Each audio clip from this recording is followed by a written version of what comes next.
படிச்சிட்டோம். அப்ப இதை நீ படிச்சிருங்களோ, அப்ப நாங்கள் இப்ப ஒரு வசனம் எழுத போறோம். அப்ப நீ ஓடுகிறாய்.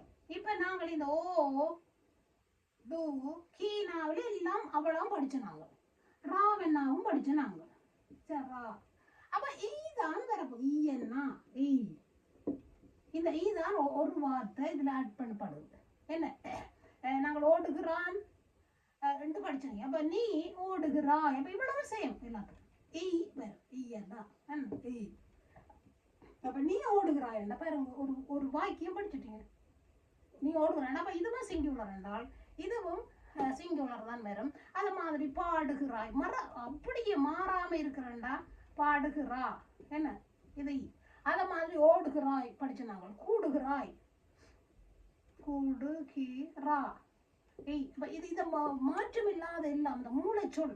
இந்த பாடுகு இவ்வளவு மாற்றம் இல்லாததான் தாரம். உங்களுக்கு ஒரு இலகுவாக இந்த மூளைச்சொல் மாறாது. இந்த மூளைச்சொல் எந்த வித மாற்றமும் இல்லை. சரியா? அது மாதிரி நடக்கிறாய் என்று வராது. நடக்க தோன்றுவது அதை நான் பேருந்து படிப்பிக்கிறோம்.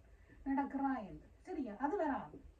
அது வராது. இப்ப நான் அதை படிக்கிறேன். எல்லாம் அப்படியே மாறாம கடைசி எழுத்து மட்டும் மாறுறது மட்டும்தான் படிக்கிறோம். அப்ப இது நாங்கள் 3 first person, second person, third person எல்லாம் ஃபினிஷ் பண்ணிட்டோம். வசனமும் படிச்சிட்டோம். ப்ரெசன்ட் டென்ஸ்ல இவ்வளவு படிச்சிட்டோம். ஓடுகிறாய் இவெல்லாம் ப்ரெசன்ட் டென்ஸ்ல படிச்சிட்டோம். இனி புது லெசன்ல சந்திப்போம். Take care. Bye by.